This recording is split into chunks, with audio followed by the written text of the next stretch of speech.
ಮತ್ತೊಂದು ಪ್ರಮುಖವಾದಂತಹ ಸುದ್ದಿ ಸೂರಜ್ ರೇವಣ್ಣ ವಿಚಾರವಾಗಿಯೇ ಇವತ್ತು ಕೂಡ ವೈದ್ಯಕೀಯ ಪರೀಕ್ಷೆ ನಡೆಯುತ್ತೆ. ಸೂರಜ್ ರೇವಣ್ಣಗೆ ಡಿಎನ್ಎ ಸೇರಿದಂತೆ 8 ವಿವಿಧ ಟೆಸ್ಟ್ಗಳನ್ನ ವೈದ್ಯರು ಮಾಡಲಿದ್ದಾರೆ.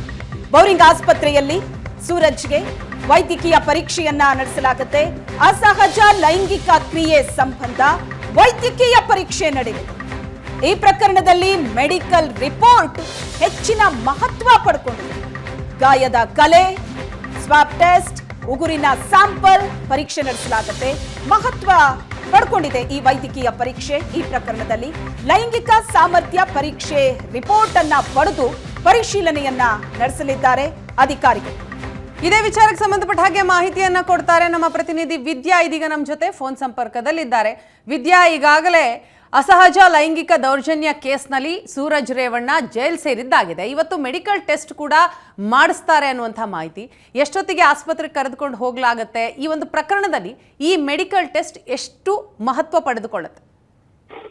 ವೀಣಾ, ಸದ್ಯದ ಮಾಹಿತಿ ಪ್ರಕಾರ ವಿಧಾನ ಪರಿಷತ್ ಸದಸ್ಯರಾಗಿರುವಂತಹ ಸೂರಜ್ ರೇವಣ್ಣ ಅವರನ್ನ ಅಸಹಜ ಲೈಂಗಿಕ ಕ್ರಿಯೆಗೆ ಸಂಬಂಧಪಟ್ಟಂತೆ ಈಗ ಆಲ್ರೆಡಿ ಪೊಲೀಸರು ವಶಕ್ಕೆ ಪಡೆದಿದ್ದಾರೆ. ಪರಪ್ಪನ ಅಗ್ರಹಾರದಲ್ಲಿ ಸದ್ಯಕ್ಕೆ ಸೂರಜ್ ಅವರನ್ನ ಇಟ್ಟಿರುವಂತದ್ದು. ಆದ್ರೆ ಸಿಐಡಿಗೆ ಕೇಸ್ ವರ್ಗಾವಣೆ ಆಗಿರುವಂತಹ ಕಾರಣಕ್ಕಾಗಿ ಸಿಐಡಿ ಅಧಿಕಾರಿಗಳು ಇವತ್ತು ಅವರನ್ನ ಅವರ ಕಸ್ಟಡಿಗೆ, ಸಿಐಡಿ ಕಸ್ಟಡಿಗೆ ಪಡೆಯುವಂತಹ ಸಾಧ್ಯತೆ ಇದೆ. ಈಗ ಕೋರ್ಟ್ಗೆ ಹೋಗಿ ಅವರು ಓಪನ್ ಕೋರ್ಟ್ ಅಲ್ಲಿ ಅವರು ಸೂರಜ್ ರೇವಣ್ಣ ಅವರನ್ನ ಅವರು ವಶಕ್ಕೆ ಪಡಿತಾರೆ. ಅದಾದ ನಂತರ ಪರಪ್ಪನ ಅಗ್ರಹಾರದಿಂದ ಅವರು ಕರೆದುಕೊಂಡು ಬರುವಂತದ್ದು. ಆದ್ರೆ ನಿನ್ನೆ ರಾತ್ರಿಯ ಮಾಹಿತಿಯ ಪ್ರಕಾರ ನಿನ್ನೆ ರಾತ್ರಿ ಸಿಐಡಿ ಅಧಿಕಾರಿಗಳು ನಾವು ಬೆಳಗ್ಗೆ 10:30ಕ್ಕೆ ನಿಮ್ಮ ಆಸ್ಪತ್ರೆಗೆ ಕರೆದುಕೊಂಡು ಬರ್ತೀವಿ, ಹಲವು ಟೆಸ್ಟ್ಗಳಿದೆ ಅನ್ನುವಂತಹ ಮಾಹಿತಿಯನ್ನ ವೈದ್ಯರಿಗೆ ಕೊಟ್ಟಿದ್ರು. ಆದ್ರೆ ಇಲ್ಲಿಯವರೆಗೂ ಕೂಡ ಅಧಿಕೃತವಾಗಿ ಇಷ್ಟೇ ಗಂಟೆಗೆ ಕರೆದುಕೊಂಡು ಬರ್ತೀವಿ ಅಂತ ಹೇಳಿ ಬೆಳಗ್ಗಿನಿಂದ ಅವರು ಮಾಹಿತಿಯನ್ನ ರವಾನೆ ಮಾಡಿಲ್ಲ. ಯಾಕಂದ್ರೆ ಇನ್ನೂ ಕೂಡ ಅವರು ಪರಪ್ಪನ ಅಗ್ರಹಾರ ಜೈಲಿನಲ್ಲಿರುವಂತ ಕಾರಣಕ್ಕಾಗಿ ಓಪನ್ ಕೋರ್ಟ್ಗೆ ಹೋಗ್ಬೇಕಾಗತ್ತೆ. ಓಪನ್ ಕೋರ್ಟ್ ಅಲ್ಲಿ ಅವರನ್ನ ಸಿಐಡಿ ವಶಕ್ಕೆ ಪಡಿಬೇಕಾಗತ್ತೆ. ಅದರ ಜೊತೆಗೆ ಸಿಐಡಿ ಅಧಿಕಾರಿಗಳು ಕೂಡ ಕೋರ್ಟ್ ನಲ್ಲಿ ಯಾವೆಲ್ಲ ಟೆಸ್ಟ್ ಗಳನ್ನ ಸೂರಜ್ ರೇವಣ್ಣ ಅವರಿಗೆ ನಾವು ಮಾಡಿಸಬೇಕಾಗಿದೆ ಅನ್ನುವಂತಹ ಮನವಿಯನ್ನ ಕೂಡ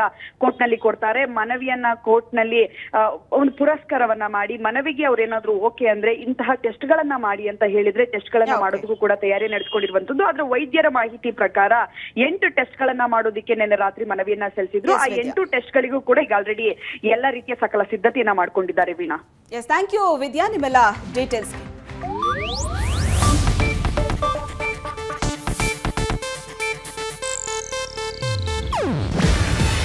ಇದು ಏಷ್ಯಾನೆಟ್ ನ್ಯೂಸ್ ನೆಟ್ವರ್ಕ್ ಪ್ರಸ್ತುತಿ. ನೀವು ನೋಡ್ತಿದ್ದೀರಾ ಏಷ್ಯಾನೆಟ್ ಸುವರ್ಣ ನ್ಯೂಸ್.